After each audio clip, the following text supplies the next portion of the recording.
जब एक फौजी सोचता है तो सिर्फ खेती नहीं, पूरे देश के बारे में सोचता है। एक फार्मर सिर्फ अपनी फसल के बारे में सोचता है, तो एक बिजनेसमैन सिर्फ प्रॉफिट के बारे में, एक लीडर सिर्फ अगले इलेक्शन के बारे में।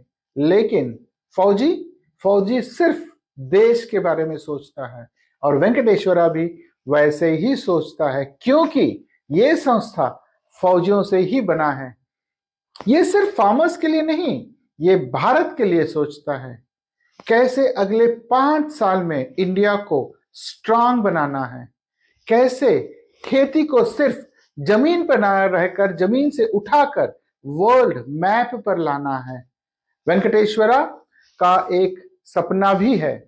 वेंकटेश्वरा इंडिया को एक ऑर्गेनिक फार्मिंग का ग्लोबल डेस्टिनेशन बनाना चाहता है, ताकि दुनिया कहे सबसे शुद्ध सब्जी, सबसे सेफ फ्रूट्स भारत से ही आते हैं। वेंकटेश्वरा सिर्फ यही नहीं रुकता, ये चाहता है कि भारत का चावल यूरोप के प्लेट्स पर हो, भारत का फार्मर ग्लोबल मार्केट का हिस्सा बने, और साथ ही 2026 में हर रोज 2 लाख लीटर इथेनॉल प्रोड्यूस करके सरकार को एनर्जी में स्ट्रांग बनाए। इंपोर्ट कम हो, देश का पैसा देश में ही रहे। वेंकटेश्वरा ये 3 सच्चाइयों को भी साथ सामने लेके आता है। सबसे पहला, जब फौजी टारगेट सेट करता है तो सिर्फ सोचता नहीं, हासिल करता है।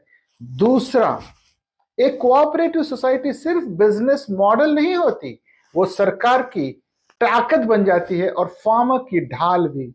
और तीसरा, सबसे इंपॉर्टेंट, जो किसान कल तक गरीब था, मजबूर था, आज वही किसान रिटायर्ड फौजियों की टीम के साथ सर उठा के खड़ा होगा और ज्यादा कमाएगा, खुद को बेकार नहीं समझेगा, देश का एक हीरो अपने आप को महसूस करेगा। वेंकटेश्वरा सिर्फ कोऑपरेटिव नहीं है, यह वेंकटेश्वरा का वादा है हर किसान से, अपने सरकार से और भारतवासियों से।